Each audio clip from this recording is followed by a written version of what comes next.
Hello నమస్తే, నేను journalist YNR. ఆంధ్రప్రదేశ్లో ఎన్నికల నిర్వహణలో ఎలక్షన్ కమిషన్ అట్టర్ ఫ్లాప్ అయింది. ఎన్నికల కమిషన్ చేతగానితనం వల్ల ఆంధ్రప్రదేశ్లో చాలా ప్రాంతాల్లో గొడవలు జరిగాయి. ఎన్నికల కమిషన్ చేతగానితనం వల్ల ఆంధ్రప్రదేశ్లో చాలా ప్రాంతాల్లో రిగ్గింగ్ అయ్యాయి.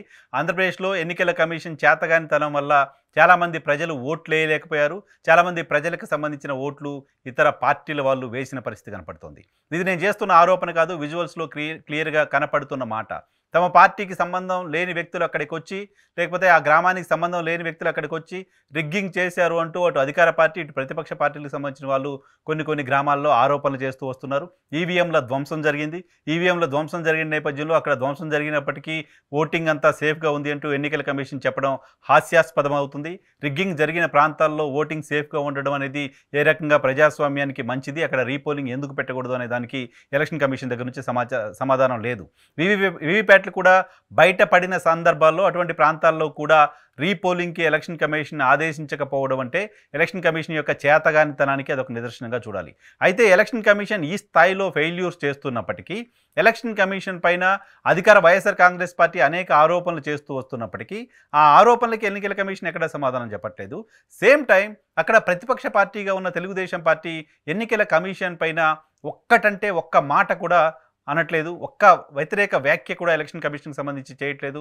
ఒక్క మాట కూడా ఎలక్షన్ కమిషన్ అనడానికి తెలుగుదేశం పార్టీ ఎందుకు ముందుకు రావట్లేదు అర్థం కావట్లేదు. ఆంధ్రప్రదేశ్లో ఎన్నికల పోలింగ్ సెంటర్ లోపలికి వెళ్ళి వైసీపీ ఎమ్మెల్యే ఈవీఎంను పగలగొట్టారు. ఆ వైసీపీ ఎమ్మెల్యే పైన టీడీపీ కోపం ఉంది, ఓకే, వైసీపీ ఎమ్మెల్యే పైన విమర్శలు చేస్తున్నారు. బట్ ఆ పరిస్థితి రావడానికి కారణమైంది ఎలక్షన్ కమిషన్ పైన ఎందుకు కోపం ఉండదు? ఇంకో 7 చోట్ల ఈవీఎంలు పగిలిపోయాయి.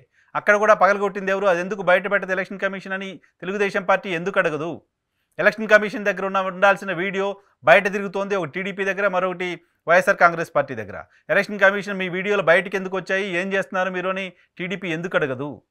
పోలింగ్ రోజు చాలా ప్రాంతాల్లో ప్రజలు ఓట్లు వేయలేకపోయారు. కొన్ని వర్గాలకు సంబంధించిన వాళ్ళు మరికొన్ని వర్గాలకు సంబంధించిన ప్రజలను పోలింగ్ బూత్ల దగ్గరికి రాకుండా అడ్డుకున్నారు. ఇలా అడ్డుకోవడం సరైంది కాదు కదా, ఎలక్షన్ కమిషన్ ఎక్కడ నిద్రపోతున్నావు అని టీడీపీ అడగట్లేదు. ఎందుకు అడగదు? ఇంత జరుగుతున్నా, ఇంత లాంగ్ ప్రొసీజర్లో ఏ ఒక్కరోజు ఒక్క మాట కూడా ఎలక్షన్ కమిషన్ ఉద్దేశించి తెలుగుదేశం పార్టీ కానీ తెలుగుదేశం పార్టీ మీడియా కానీ రాయట్లేదు. ఎలక్షన్ కమిషన్ మీనా గారి పైన అపారమైన ప్రేమ, అభిమానాలు, వాత్సల్యాన్ని చూపిస్తోంది తెలుగుదేశం పార్టీ మీడియా. అంతేకాదు తెలుగుదేశం పార్టీకి సంబంధించిన నేతల ఫిర్యాదుల మేరకు కొంతమంది ఎస్పీలను మార్చిన క్రమంలో, ఆ ఎస్పీలను మార్చిన ప్రాంతాల్లో గొడవలైన నేపథ్యంలో అయినప్పటికీ ఆ ఎస్పీలకు మాత్రం సంబంధం లేదు అని తెలుగుదేశం పార్టీ చెప్తోంది. అక్కడ ఎస్పీలు బాగా పనిచేస్తున్నప్పటికీ కింది స్థాయిలో కార్యకర్తలు ఎస్పీల మాట కూడా వినలేదు కాబట్టి గొడవలు జరిగాయనే ఒక కొత్త సూత్రీకరణని తెలుగుదేశం పార్టీ తెరపైకి తీసుకొచ్చింది. సో ఆ సందర్భంలో కూడా ఎలక్షన్ కమిషన్ తప్పేమీ లేదని తెలుగుదేశం పార్టీ చెప్పదలుచుకుంది.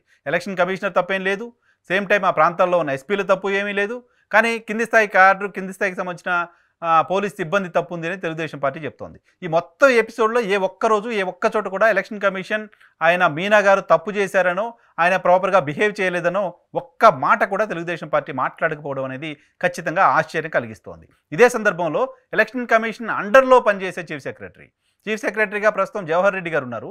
ఆయన జవహర్ రెడ్డి చీఫ్ సెక్రటరీగా ఉన్నప్పటికీ ఎలక్షన్ కమిషన్ ఆదేశాల మేరకే ఆంధ్రప్రదేశ్లో పాలన నడుస్తూ ఉంది. ఆంధ్రప్రదేశ్లో ప్రభుత్వం ఏం చేయాలన్నా, చీఫ్ సెక్రటరీ ఏం చేయాలన్నా, ఏ రకమైన నిర్ణయాలు తీసుకోవాలన్నా ఎలక్షన్ కమిషన్తో సంప్రదించి ఎలక్షన్ కమిషన్ సూచనల మేరకు, ఆదేశాల మేరకు నడుచుకోవాల్సిన పరిస్థితి ఉంటుంది రాజ్యాంగబద్ధంగా.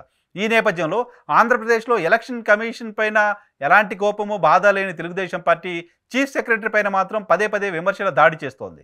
జవహర్ రెడ్డి వైఎస్ఆర్ కాంగ్రెస్ పార్టీకి అనుకూలంగా వ్యవహరిస్తున్నారంటూ ఆరోపణ చేస్తోంది.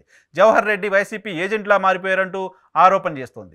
జవహర్ రెడ్డి పైన రోజుకొక కథనాన్ని వండి వారుస్తోంది Telugu Desam party media. Jawahar Reddy election commission కంట్రోల్లో ఉంటారు, ఎలక్షన్ కమిషన్ ఏం తప్పు చేయలేదు, ఎలక్షన్ కమిషన్ బాగుంది శుద్ధపూసలాగా నేను వీడియోలో చెప్పినట్టుగా. బట్ జవహర్ రెడ్డి మాత్రం తప్పు చేస్తున్నారు. జవహర్ రెడ్డి తప్పు చేస్తుంటే ఎలక్షన్ కమిషన్ ఎందుకు చర్యలు తీసుకోవట్లేదు? అప్పుడు జవహర్ రెడ్డి తప్పు చేసినా చర్యలు తీసుకోవాల్సింది ఎలక్షన్ కమిషన్ కదా. అప్పుడు మీరు అడగాల్సింది కూడా ఎలక్షన్ కమిషన్ కదా. జవహర్ రెడ్డి ఇలా తప్పులు చేస్తున్నారు, జవహర్ రెడ్డి ఇలా వైసీపీ కోసం పనిచేస్తున్నారు, జవహర్ రెడ్డి ఇలా వైసీపీ కార్యకర్తలాగా పనిచేస్తున్నారు, కాబట్టి ఆయన పైన ఏం చర్యలు తీసుకున్నారు అంటూ ఎలక్షన్ కమిషన్ కదా అడగాలి తెలుగుదేశం పార్టీ. ఆ ప్రయత్నం కూడా ఎందుకు చేయట్లేదు? కేవలం ఎలక్షన్ కమిషన్ని మాత్రం ఏమీ అనకుండా చీఫ్ సెక్రటరీ పైన మాత్రం విమర్శలు చేస్తూ తెలుగుదేశం పార్టీ ఒక కొత్త లాజిక్ ఏదో ఎదుగుతోంది. సో అక్కడ ఎలక్షన్ కమిషన్ని మాత్రం ఎలాంటి మరక అంటనేయకుండా చీఫ్ సెక్రటరీ పైన టార్గెటెడ్గా విమర్శలు చేస్తూ వస్తుంది. సో ఆయన ఒంటరిగా ఏం చేయగలరు, ఎలక్షన్ కమిషన్ రూల్స్కి విరుద్ధంగా అనేది కాస్త కామన్ సెన్స్ ఉన్న వాళ్ళకి ఎవరికైనా అర్థమవుతుంది. బట్ ఎందుకో తెలుగుదేశం పార్టీకి ఆ విషయం అర్థం కావట్లేదు. అంతేకాదు తెలుగుదేశం పార్టీ, భారతీయ జనతా పార్టీకి సంబంధించిన నాయకుల కంప్లైంట్ మేరకు ఆంధ్రప్రదేశ్లో డజన్ మందికి పైగా అధికారులను మార్చింది ఎలక్షన్ కమిషన్. సో అంటే వాళ్ళు ఇచ్చిన కంప్లైంట్స్ కన్విన్స్ అయిందో, లేకపోతే వాళ్ళు ఇచ్చిన కంప్లైంట్స్ మేరకు వాళ్ళు అక్కడ సరిగా పని చేయలేరు అని ఎలక్షన్ కమిషన్ భావించిందో తెలియదు, కానీ అక్కడ అధికారులను మార్చింది. అదే సమయంలో తెలుగుదేశం పార్టీ కావచ్చు, భారతీయ జనతా పార్టీ కావచ్చు, చీఫ్ సెక్రటరీని కూడా మార్చండి అంటూ ఎన్నికల కమిషన్ దృష్టికి తీసుకెళ్లారు. ఎన్నికల కమిషన్ మాత్రం చీఫ్ సెక్రటరీని మార్చలేదు. సో అప్పుడు మార్చినప్పుడు ఎలక్షన్ కమిషనర్ తప్పు అవుతుంది కదా తెలుగుదేశం పార్టీ పాయింట్ ఆఫ్ వ్యూలో. అప్పుడు జవహర్ రెడ్డి ఏ రకంగా తప్పు అవుతుంది? సో ఎందుకు జవహర్ రెడ్డి తప్పు చేశారని ఎలక్షన్ కమిషన్ కన్విన్స్ కాలేకపోయింది? అటువంటి సమాచారం ఎలక్షన్ కమిషన్కి ఎందుకు తెలుగుదేశం పార్టీ ఇవ్వలేకపోయింది? ఎందుకు చీఫ్ సెక్రటరీని మార్పించలేకపోయింది? ఇవన్నీ చేయలేకపోయింది Telugu Desam party. So Telugu Desam party ఇచ్చిన ఫిర్యాదుల మేరకు నిర్ణయం తీసుకోవాల్సింది ఎలక్షన్ కమిషన్. ఎలక్షన్ కమిషన్ నిర్ణయం తీసుకోలేదు. ఇప్పుడు పాలన అంతా రాష్ట్రంలో పరిపాలన అంతా ఎలక్షన్ కమిషన్ అండర్లో, వాళ్ళ కనుసన్నల్లో జరుగుతోంది. అయినప్పటికీ ఎలక్షన్ కమిషన్ పైన ఒక్క మాట మాట్లాడడానికి తెలుగుదేశం పార్టీకి నోరు పెగలట్లేదు. ఒక మాట కూడా వ్యతిరేకంగా మాట్లాడే పరిస్థితిలో ఎందుకో లేదు. సో ఇక్కడ క్లియర్గా అర్థమవుతుంది తెలుగుదేశం పార్టీ సిఎస్ జవహర్ రెడ్డిని టార్గెట్ చేసింది. మీనాని చాలా ప్రేమిస్తోంది, చాలా చాలా చాలా ప్రేమిస్తోంది. మీరు ప్రేమించండి, కానీ ఆంధ్రప్రదేశ్లో మారణ హోమం జరుగుతుంటే కూడా ఆపలేని అటువంటి వ్యక్తుల పట్ల, అటువంటి వ్యక్తుల చేతగానితనం పట్ల ఒక్క మాట కూడా మాట్లాడకపోతే చరిత్రలో మీరే విలన్లుగా మారిపోతారు.